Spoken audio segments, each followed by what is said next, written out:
Sejam todos vocês muito bem-vindos. Eu falo diretamente de Lisboa, Portugal, onde estou de férias e aproveitei para dar início ao meu mestrado, né? Bom, pessoal, tudo bem com vocês? Esses horários são meio estranhos. Aqui são 11 horas da noite. Eu imagino que aí seja 19 horas agora, né? Então, pelo menos a maioria já saiu do trabalho e tal, e tá todo mundo em casa, indo para casa, indo para a biblioteca. Mas é isso, né? Confesso que sair da rotina não é coisa das mais simples. Meu tema é dentro de direito penal, tá? Ainda estou desenvolvendo o tema, então, mas é dentro de direito penal. Certo, né? Pessoal, é o seguinte, vamos bater um papo aqui sobre como as coisas podem ser. Ontem foi prova da Defensoria Pública do DF, eu imagino que muita gente tenha feito a prova e eu quero parabenizar publicamente a Michele Tonon e a Lorena e o Werner pelo desempenho deles, especialmente na etapa presencial, o Daniel também, que me parece foram muitíssimo bem, né? A contagem regressiva arrebentou dessa vez e a gente fica muito feliz quando isso acontece. Semana está tendo Santa Catarina e Espírito Santo, terá também Polícia Civil. Pessoal, é o seguinte, vamos bater um papo aqui, vamos conversar, gente, aqui.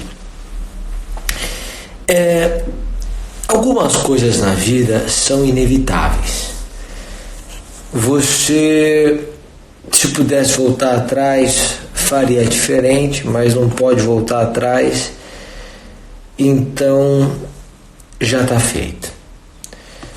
Quando você tomou essa decisão por esse caminho, a sua vida era uma e no meio do caminho a sua vida mudou completamente. Se você pudesse prever, você não teria feito o que fez e não teria tomado a decisão que tomou.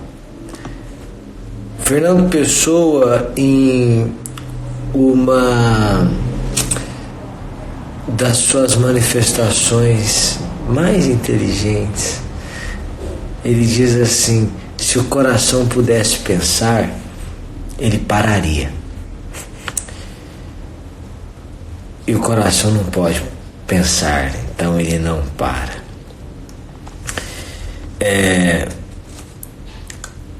O coração tem razões que a própria razão desconhece.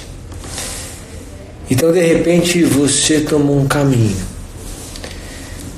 Quando você decidiu advogar, por exemplo, a sua vida era uma, mas hoje a sua vida é outra.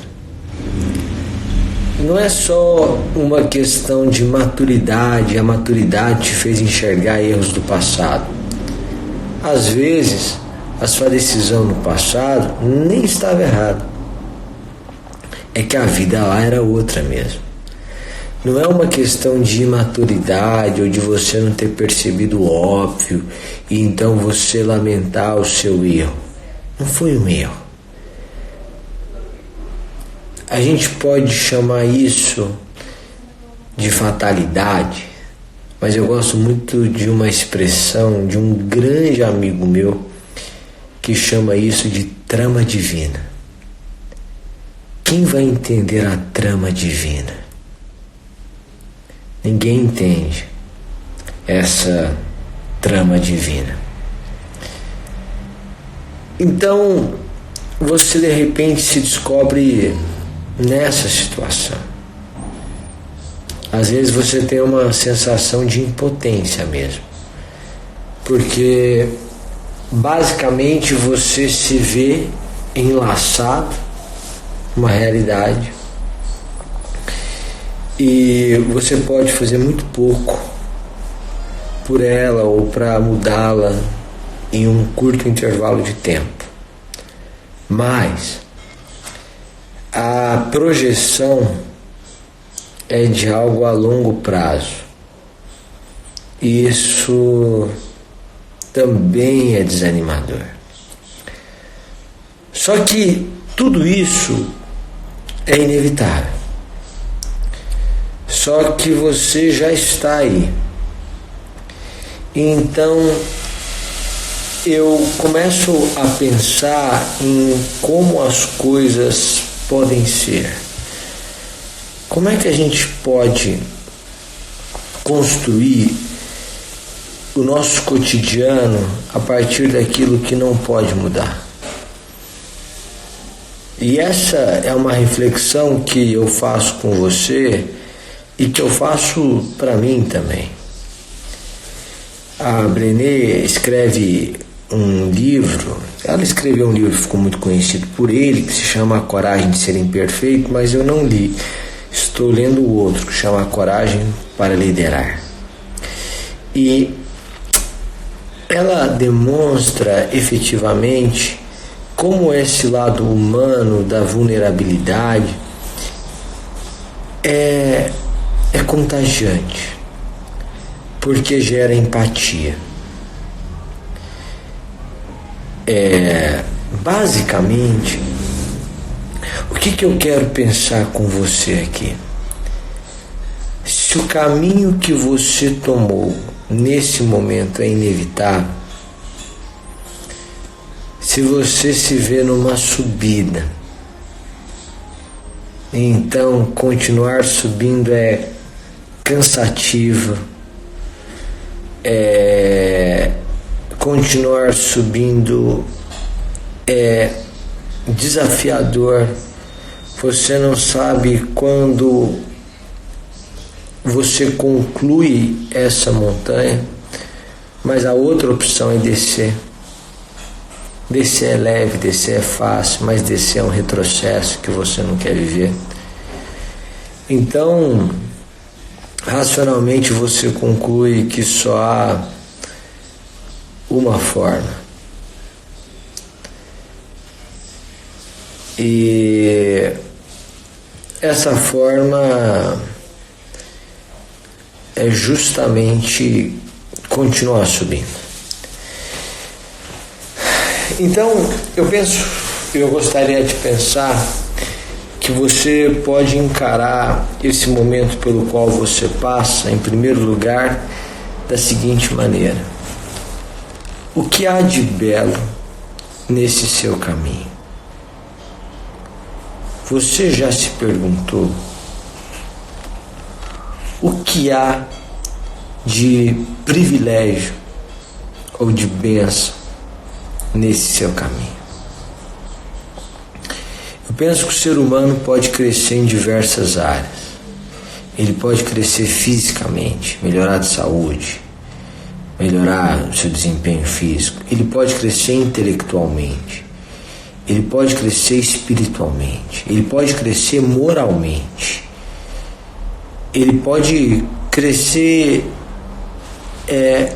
de diversas formas, socialmente.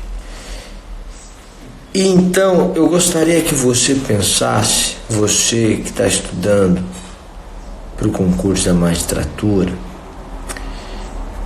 quais os crescimentos e quais os privilégios que essa fase tem lhe proporcionado. Está estudando para o concurso da magistratura, do Ministério Público, da Defensoria Pública, da Advocacia Pública, enfim, delegado de polícia, analista.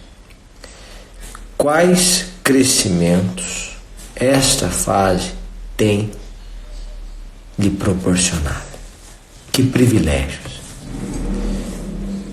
E se você está estudando há 1 ano, 2 ou mais, com certeza quando você olha para trás e você se lembra de como você era quando você começou, eu tenho uma outra pessoa.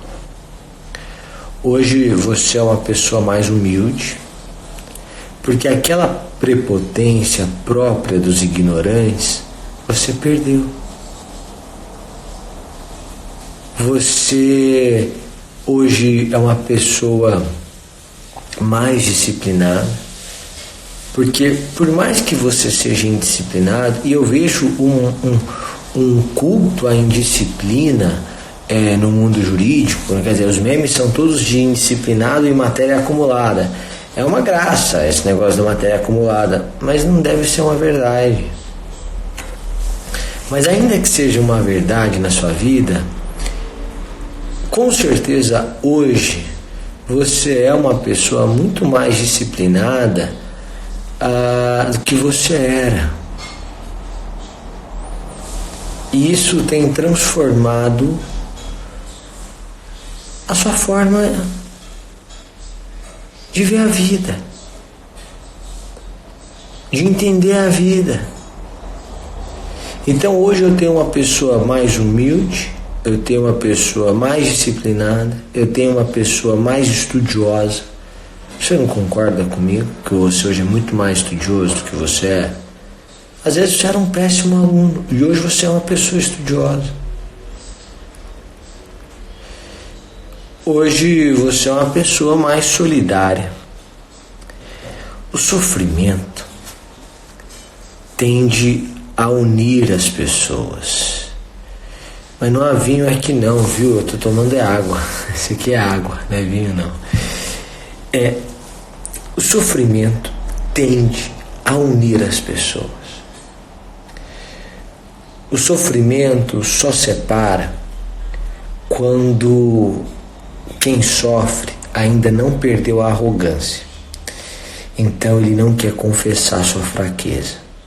Mas se você confessa a sua fraqueza e o outro confessa a fraqueza dele, isso os une. E nessa união há força. Então, como é que as coisas podem ser? Você já pensou que daqui a 100 anos nenhum de nós estará aqui? Nenhum de nós daqui a 100 anos. E 100 anos vão passar.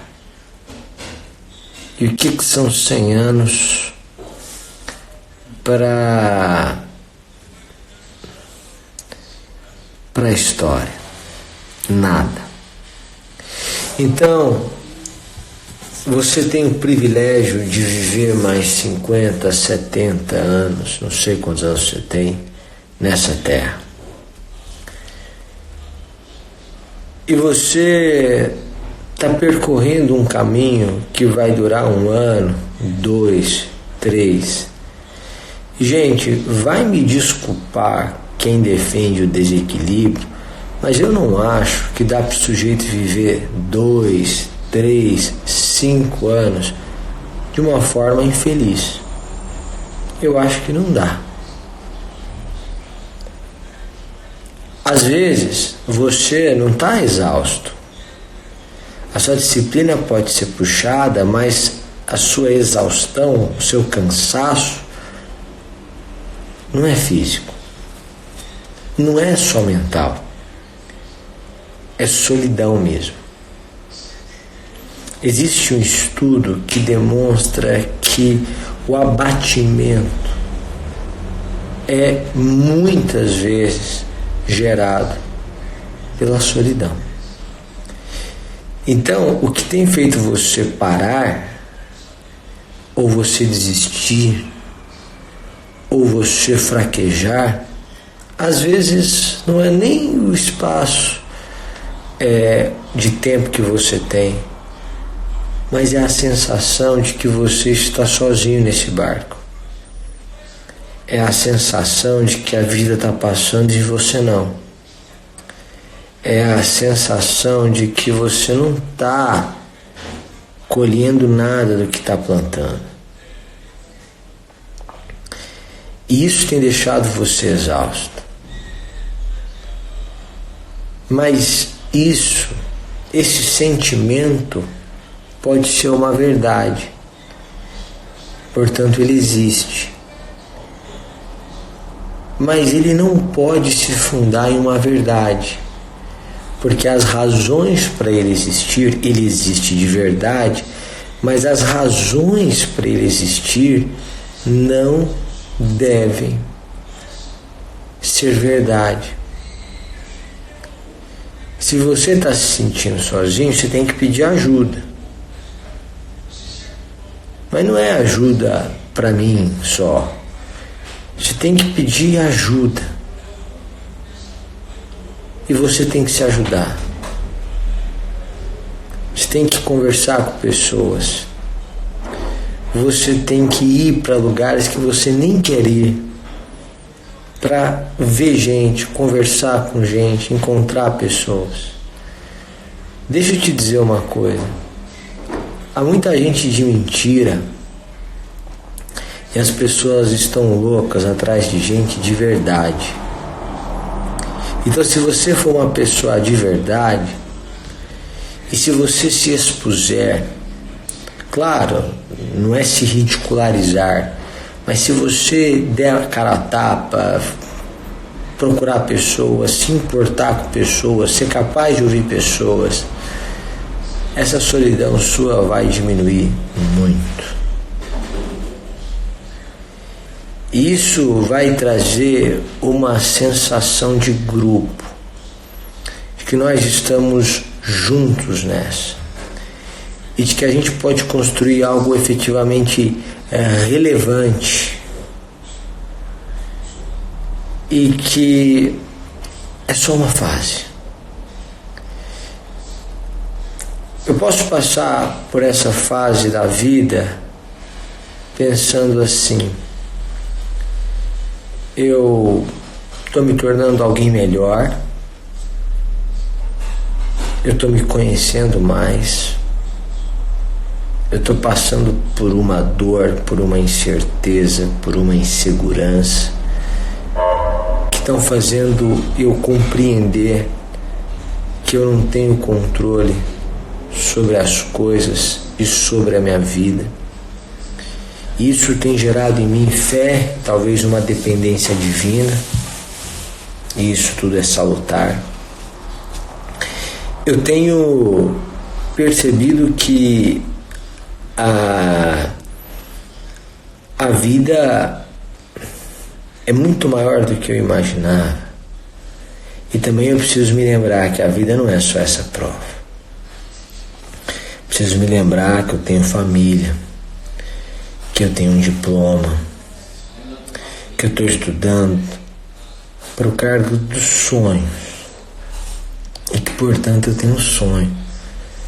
Tem tanta gente aí que não tem sonho, não tem diploma, e não está vendo razão para lutar.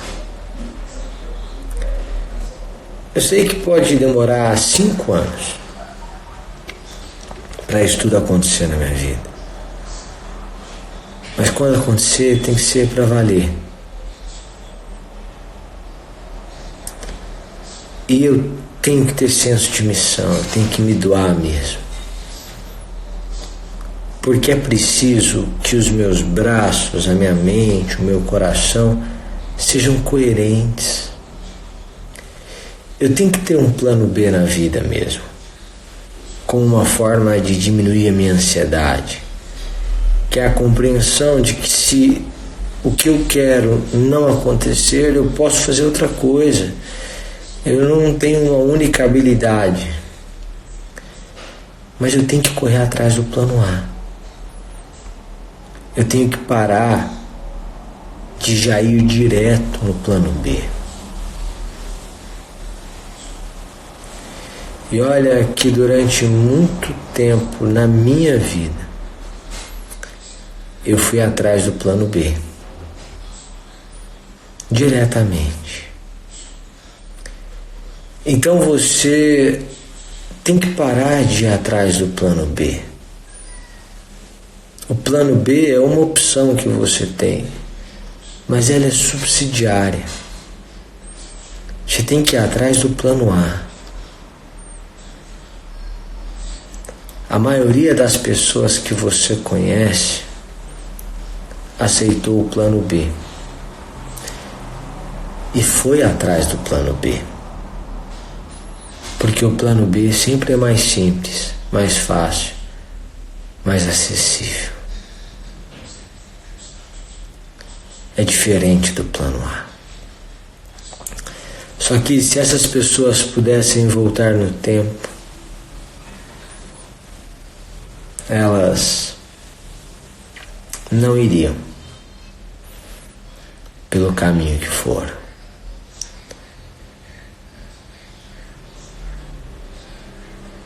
Quando você parar para pensar nisso tudo,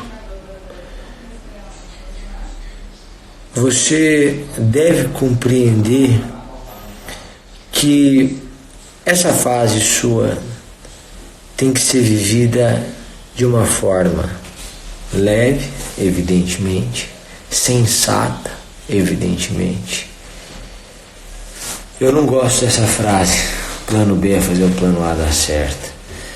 Eu acho que tem que ter um plano B de verdade mesmo. Mas eu tenho que enxergar os pontos positivos que essa fase traz. Gente, é tão legal quando a gente vai para uma contagem regressiva e toma café com os alunos no sábado de manhã, e a gente reúne aquele pessoal e a gente conhece os alunos, mas os alunos se conhecem também.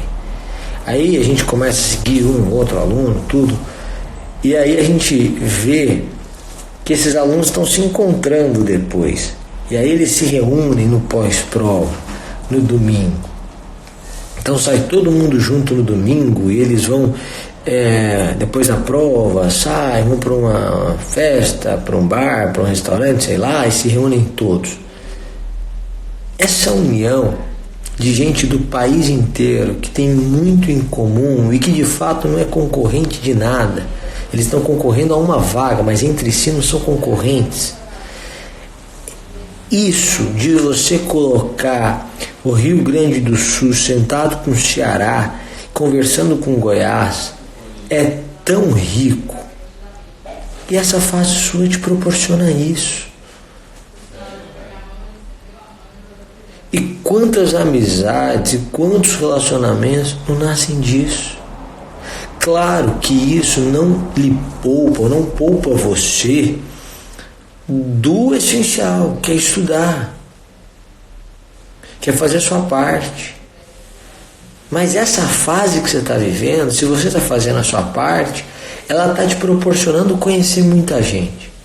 Então hoje você é uma pessoa mais humilde, mais disciplinada, mais estudiosa, mais sensata, mais empática. Uma pessoa que está conhecendo muita gente, que está conhecendo esse país, que está podendo lutar por um sonho, que tem um diploma. E esse diploma permite a você essa luta por um sonho. E você começa a perceber que essa fase, apesar de ser uma subida, é um privilégio poder estar participando dessa subida. E quando você ultrapassar toda essa realidade, o que a gente vai ter são lembranças. E hoje eu li um poeta português, e onde eu ando e eu vejo uma livraria, eu preciso entrar. Então eu li um poeta português, e agora não me lembro o nome, porque eu procurava um livro de poesia, então lia um, olhava o outro, olhava o terceiro. E ele dizia assim: lembrar a lembrança é muito boa, traduzindo, né, assim, usando a expressão, a lembrança é muito boa e o esquecimento também. Então a lembrança que você vai levar é muito boa. Você vai esquecer das partes ruins e vai levar o aprendizado dessas partes, que vai ser muito bom. Um dia você vai usar isso, quer para estimular outras pessoas que estão estudando para concurso, que aconteceu, por exemplo, comigo, quer para incentivar o seu filho a estudar. Porque eu tenho certeza que depois dessa realidade pela qual você passa nesse momento, ou a que você vive nesse momento na qual você está, você vai educar seu filho de uma forma diferente da que você foi educado. Certamente, o direito, e isso é próprio do direito, ele faz com que o sujeito supere preconceitos, porque a Constituição ela é inclusiva. Porque você aprende que um ser humano tem dignidade e que por mais grave que tenha sido a sua conduta, isso não tem o condão de desfazer o humano que ali está. E aí você precisa compreender que essa transformação pela qual você passa, ela está moldando uma nova pessoa. E você vai sair dessa fase uma nova pessoa. E isso vai trazer impacto para as pessoas que estão ao seu redor e para as pessoas que virão depois de você. Às vezes a gente não conhece a nossa história. E na maioria das vezes a gente não conhece. Eu digo sempre que você não é o autor da sua história. Você é o ator da sua história. Eu acho que o filme é feito por Deus mesmo. Te dá liberdade para escolher que capítulos da peça que ele escreveu você quer viver. Mas a peça está escrita. E se você vai viver o capítulo 10 ou 12, aí é dentro do seu livre-arbítrio, mas está escrito. E aí, você vai passar por tudo isso. E vai passar. E concluo da seguinte forma. Perguntaram, eu já disse essa frase umas milhões de vezes.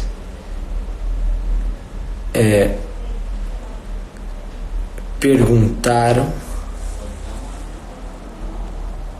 a um rei pediu aos seus sábios que escrevesse algo capaz de deixá-lo feliz e triste ao mesmo tempo em sua coroa. E os sábios escreveram: tudo passa. E essa é a verdade. Os momentos bons vão passar e é preciso ter esse senso. Salomão diz que o dia do luto é melhor que o da festa, porque o ser humano no luto ele tem essa compreensão da sua efemeridade, do quão efêmero ele é. Mas também um momento ruim vai passar. Essa fase difícil do concurso vai passar. Vários colegas do mestrado são juízes e tabeliães e cada um encontra um sofrimento, uma agonia, uma reprovação. Agora a história é linda, todo mundo passou, mas cada um passou por cada coisa. E tudo passa. Quero desejar que você tenha a compreensão que as coisas podem ser de um jeito mais bonito, depende das lentes que você coloca. E quero que você tenha uma semana com essa compreensão, com essa leveza, com essa empatia. E eu quero ver se eu consigo aparecer aqui outro dia e outros dias pra gente conversando. Eu vou ter que aparecer geralmente um pouco mais cedo, mas aí fica gravado, porque aqui são 4 horas a mais e para mim 11h30 da noite é bem tarde. E é isso. Um grande abraço, pessoal, uma ótima semana para todos vocês. Um beijo enorme e até mais. Tchau, tchau.